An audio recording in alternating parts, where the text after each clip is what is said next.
धन्यवाद एचटीवी और ख़ास करके अंसारुल जी।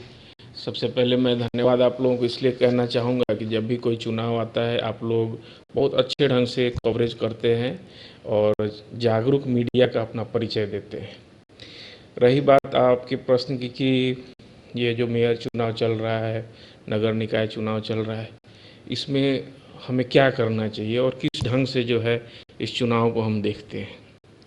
देखिए, इस चुनाव की बात करें, यह लोकल लेवल की चुनाव है म्यूनिसिपैलिटी की।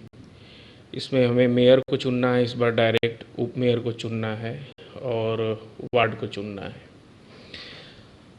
अभी की जो परिस्थितियां हैं, जैसे आपने प्रश्न किया कि किस टाइप के उम्मीदवार होने चाहिए। देखिए, अभी हम लोग पिछले 15 साल या 20 साल से जो बिहार को 17 साल से देख रहे हैं, एक लालू जी का रीजन था, फिर नीतीश जी का रीजन शुरू हुआ।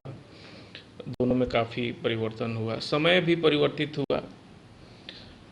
अभी पहले जो था हिंदुस्तान, पूरी हिंदुस्तान की बात करें, कृषि आधारित देश हुआ करता था। अब हम लोग जो है कृषि से बिजनेस की तरफ मूव कर रहे हैं। एक बड़ा तबका गांव से उठ के शहर की ओर आ रहा है। तो सबसे ज़रूरी है कि शहर की मूलभूत जो व्यवस्थाएं हैं, जो सुविधाएं हैं, उनमें सुधार की जाए। क्योंकि हर एक व्यक्ति जो है कमाना चाहता है, 2 पैसा अर्न करना चाहता है, अपने बच्चों को अच्छी शिक्षा देना चाहता है, जो कि शहर में ही उपलब्ध है। अच्छे स्कूल हो या हॉस्पिटल की आवश्यकता पड़ती है या कोई भी फंक्शन करने की आवश्यकता पड़ती है, वो सारी सुविधाएं शहरों में ही होती है। तो उसके लिए वो शहर की तरफ रुख कर रहे हैं। लेकिन क्या हम या हमारा शहर उस जनसंख्या विस्थापन जो गांव से शहर की तरफ हो रहा है, उसके लिए तैयार है? तो हम बिहार के ज़्यादातर शहरों की स्थिति देखते हैं तो बिल्कुल दयनीय स्थिति है, बिल्कुल दयनीय स्थिति है। अभी रिसेंटली हम लोग गया चैम्बर ऑफ कॉमर्स के साथ एक मीटिंग करने गए थे गया। उसके पहले तमाम शहरों में, आप दरभंगा में मैं गया था, उसके पहले भागलपुर गए थे, मुजफ्फरपुर की स्थिति देख रहे हैं, बेतिया की स्थिति देख रहे हैं। तो हम मोतिहारी में रहते हैं तो हमें लगता है कि भाई बहुत ख़राब जगह पर रह रहे हैं, लेकिन इन शहरों को देखते हैं तो लगता है कि मोतिहारी फिर भी उनसे काफ़ी अच्छा है, सड़कें चौड़ी हैं उन सब की अपेक्षा। लेकिन इतने से काम नहीं चलेगा। इसलिए नहीं चलेगा कि जितना तेज़ी से जनसंख्या बढ़ रहा है और जितनी तेज़ी से सड़क पे जो गाड़ियों की, चाहे वो ई रिक्शा हो, टेम्पू हो, बाइक हो, 4 व्हीलर हो, कमर्शियल व्हीकल हो, इतनी तेज़ी से इनकी जनसंख्या बढ़ रही है, उस हिसाब से रोड का चौड़ीकरण नहीं हो रहा है। तो सबसे पहले मैं आपके प्रश्न का यह जवाब दे दूं कि हमें उम्मीदवार किस टाइप का चाहिए। उम्मीदवार बेसिकली हमें यह ध्यान में रखना होगा कि अब सारे लोग जो हैं खुद से कमाना चाहते हैं, खुद से कुछ करना चाहते हैं, और उसके लिए जो सबसे ज़्यादा ज़रूरी यह है कि समाज में शांति व्यवस्था, कानून की व्यवस्था कायम हो।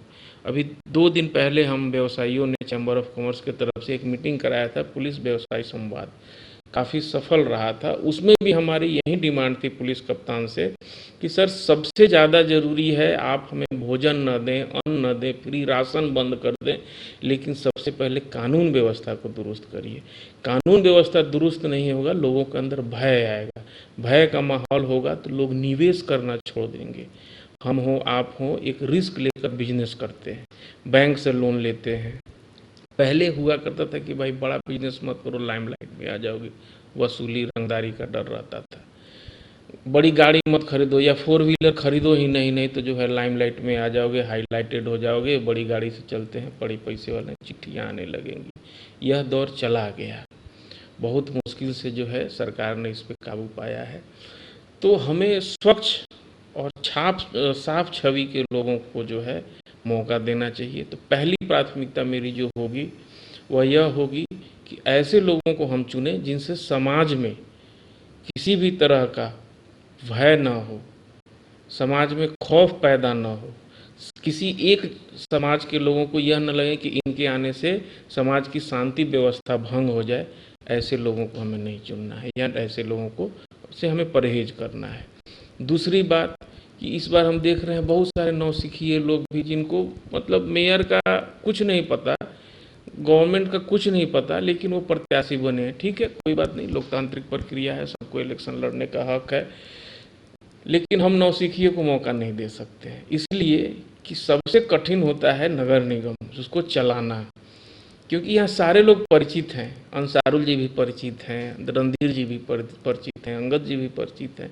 अब मान लीजिए किसी ने जो है अतिक्रमण कर रखा है, तो भाई वहाँ बड़ा टफ डिसीजन उस समय हो जाता है डिसीजन लेना कि मैं अंसारुल जी की दुकान के आधे पार्ट को कैसे तोड़ूं।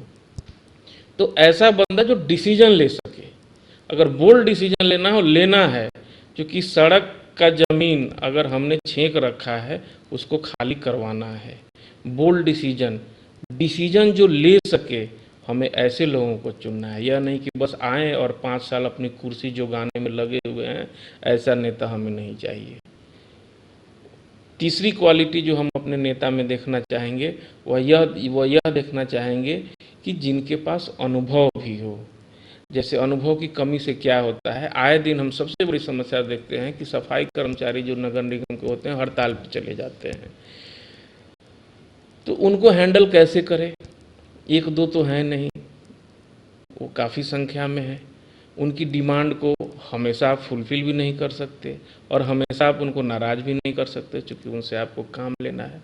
तो वहाँ पे एक परिपक्व व्यक्ति, या फिर ज़रूरी नहीं कि बहुत एक्सपीरियंस ही हो, नए भी हो सकते हैं, एक्सपीरियंस वाले भी हो सकते हैं, लेकिन उनके अंदर ऐसी क्षमता हो कि इस टाइप का स्ट्राइक जब सफाई कर्मी करते हैं तो उनको वो चुटकी बजाकर उनको मना लें और उनसे हम काम ले सकें। तो यह 3 क्वालिटी मैं अपने उम्मीदवार के अंदर देखना चाहूँगा।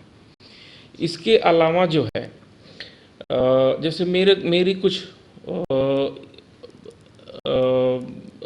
प्रस्ताव हैं जो भी नगर निगम के मेयर बन के आएंगे उनके लिए, और उनसे कुछ प्रश्न भी है। अगर मेरे 5-6 प्रश्न हैं, इसका जवाब आप शहर में घूम रहे हैं, जो भी प्रत्याशी अगर दे पाएँ उनको मेरा फुल सपोर्ट रहेगा और पूरी समर्थन रहेगी। और यह ऐसे डिमांड है जिनसे कोई भी आम जनमानस इग्नोर नहीं कर सकता। उसमें सबसे पहला चीज़ यह है, जैसे देखिए पहली बार ये डायरेक्ट इलेक्शन हो रहा है, ठीक है। इसके पहले होता क्या था कि 38 वार्ड थे, तो 38 वार्ड में से हमको 19 या 20 वोट चाहिए, वो लोग दे देते थे और एक मेयर बन जाते थे, सभापति बन जाते थे। लेकिन इस बार डायरेक्ट है, आपको ब्लैकमेलिंग का डर नहीं है कि भाई 2 साल बाद 2.5 साल बाद अविश्वास प्रस्ताव लगेगा, मेरी कुर्सी चली जाएगी, तो हम अपने वार्ड के जितने भी वार्ड मेंबर हैं हम सबको खुश करके रखें।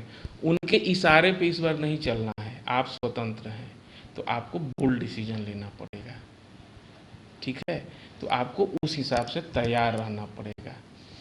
उसके बाद जैसे मैंने पहले बताया, सफाई कर्मचारी की हड़ताल को आप कैसे हैंडल करेंगे, इसका जवाब चाहिए हमें। जो भी मेयर प्रत्याशी हैं वो मैं 6 प्रश्न कर रहा हूँ, मुझे ये 6 प्रश्न का जवाब, चाहे आपके माध्यम से हो या किसी के भी माध्यम से हो। पहला ये है कि डायरेक्ट चुनाव पहली बार हो रहा है, आपका इस बार कैसा रोल रहेगा। क्या आज भी आप अपने वार्ड मेंबर्स के चंगुल में फंसे रहेंगे, या आप एक बोल्ड डिसीजन और इंडिपेंडेंट डिसीजन लेने वाले होंगे। दूसरी कि सफाई कर्मचारियों को आप कैसे हैंडल करेंगे। तीसरी, बरसात में पूरा शहर जलमग्न हो जाता है, किसी भी मोहल्ले में चले जाइए, कहीं घुटना भर पानी, कहीं 1 फीट पानी, कहीं 2 फीट पानी। क्यों? क्योंकि नाला नहीं है। नाला है भी तो जाम है। नाला बन गया, फंड आया, फंड का बंटवारा हो गया, नाला जैसे तैसे बना, नाला बंद हो गया लेकिन बह नहीं रहा है। तो हमें सबसे पहले नाले की व्यवस्था, अगर कोई एक्सेप्ट करता है कि हाँ हमारे आने के बाद मैं शहर के पूरे नालों की, जहाँ नाला नहीं है वहाँ नाला बनवाऊंगा, और जहाँ नाला सुचारू रूप से काम नहीं कर रहा है उसकी बराबर उड़ाई होगी, सफाई होगी, यह आश्वासन हमें चाहिए। वहीं स्थिति आप मोहल्ले की सड़कों की देख लीजिए, चांदमारी मोहल्ला में चला जाइए, पूरा सड़क टूटा है। अंबिका नगर में चले जाइए, पूरा सड़क टूटा है। मिसकोट में चले जाइए, पूरा सड़क टूटा हुआ है। हेनरी बाजार में चले जाइए, पूरा सड़क टूटा हुआ है।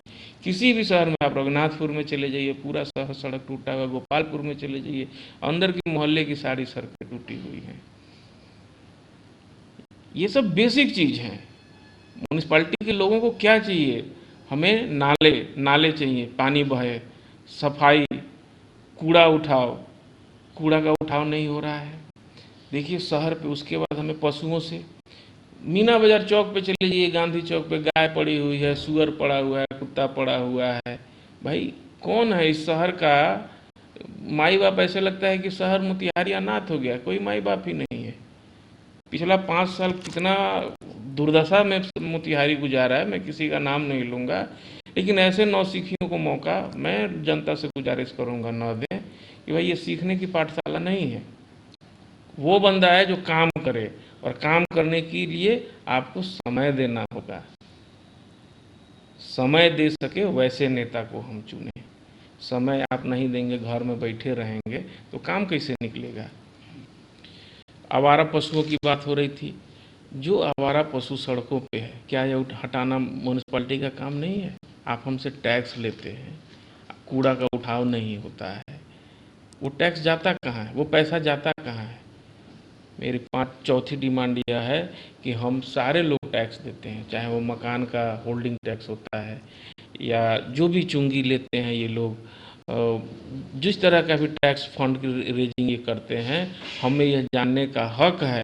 जब भाई केंद्र सरकार अपना बजट पेश कर सकती है, स्टेट गवर्नमेंट बजट पेश कर सकती है, तो लोकल बॉडी क्यों नहीं बजट पेश करती है? यह बजट पेपर में आना चाहिए, जनमानस तक आना चाहिए कि 2022 में हमारा 100 करोड़ का खर्चा है, तो हमें इनकम भी चाहिए, या 100 करोड़ इनकम हुआ तो वो पैसा कहाँ गया, यह हमें चाहिए, इसका हमें ब्यौरा चाहिए। आज तक कभी नहीं ऐसा होता है। ये गोलमाल वाला सिस्टम नहीं चलेगा। ठीक है, मेरी ये सारे उम्मीदवारों से डिमांड है कि आप लिखित दें कि मैं उनके आने के बाद हर साल हम बजट पेश करेंगे नगर निगम का, मोतिहारी नगर निगम का बजट, अगर 100 करोड़ का या 50 करोड़ का जो भी है, वो हम कलेक्ट किए हैं तो वो कहाँ खर्च कर रहे हैं, ये हमें जानने का हक है। ये हमारी डिमांड थी। उसके बाद जो है मैं आपको बता दूं, शहर में आप देखेंगे मोती झील, मोतिहारी की हृदय स्थली सबसे बड़ा इशू है। अब देखिए, मैं आपको जैसे बता रहा हूँ बोल्ड डिसीजन लेने वाला क्यों, मोती झील में अतिक्रमण हो रखा था उस समय। अभी जो डीएम साहब हैं, इन्होंने एक टीम बनाई और उसकी अध्यक्षता, उसकी अगुवाई करने के लिए उन्होंने, उस समय एसडीएम थे प्रिय रंजन राजू, उनको लगाया, सदर डीएसपी थे। इन सारे लोगों की टीम जब निकलती थी, डीसीएलआर उसमें थे रमन जी, ये लोग जब निकलते थे तो भाई नेता लोगों को तो डर लगेगा कि भाई अंसारुल जी का घर है, हम कैसे तोड़ें, कहीं हमको वोटें नहीं देंगे, अंगद जी का घर है, कैसे तोड़ें, हमको वोटें नहीं देंगे, इनका घर है, कैसे तोड़ें हमको। तो भाई ये मान के चलिए, अगर 50 लोग अतिक्रमण कर रखे हैं तो उन 50 को खुश करने के लिए आप 2.5 लाख की जनता को, पाँच पाँच अभी 2.5 लाख तो सिर्फ वोटर है। मोतिहारी की जनसंख्या 7 लाख 8 लाख से कम नहीं है, 2.5 लाख तो सिर्फ वोटर है। आधे लोग ऐसे रह रहे हैं जो पूर्वी चंपारण जिले के हैं, किसी अन्य ब्लॉक के गांव से आके रह रहे हैं, यहाँ यही रह रहे हैं, भले वो वोटर नहीं है। तो शहर की जनसंख्या मुझे नहीं लगता है कि 6 लाख 7 लाख से कम है। तो उतने लोगों को आप नाराज कर सकते हैं, लेकिन 100 लोगों को नाराज नहीं कर सकते। मैं कहता हूं कि आपको कठोर कदम लेना होगा। मोती झील का जिन्होंने अतिक्रमण किया है, सड़कों का जिन्होंने अतिक्रमण किया है, अतिक्रमण मुक्त नहीं कराइएगा, मोतिहारी में रहना मुश्किल हो जाएगा। मोती झील में जिसको देखिए सॉलिड वेस्ट अंबार लगा हुआ है, प्लास्टिक फेंका जा रहा है, सॉलिड वेस्ट भिन्न भिन्न प्रकार के उसमें जो है फेंके जा रहे हैं, टायर उसमें लोग कुछ भी फेंक देता है। वह सारी चीज़ें डिकम्पोज नहीं होती हैं, वह सारी चीज़ें सड़ती नहीं हैं, जिनकी वजह से मोती झील में क्या हो रहा है, पानी कम होते जा रहा है, उसका सतह ऊपर होते जा रहा है। तो मोती झील के लिए आपकी क्या प्लानिंग है, मैं उम्मीदवारों से पूछना चाहता हूं कि आप स्पष्ट रूप से आइए कि आप मोती झील के लिए क्या करेंगे। आप स्पष्ट रूप से आइए कि सड़क के चौड़ीकरण और यातायात को सुगम करने के लिए आप क्या करेंगे। आप स्पष्ट रूप से आइए कि नालों की सफाई और नए नालों के निर्माण के लिए आपकी क्या दृष्टिकोण है। और उसके बाद जैसे मैंने बताया कि सफाई कर्मचारियों से आप कैसे निपटेंगे, और आप ये प्रॉमिस करिए कि हर साल हम बजट लेकर आएंगे।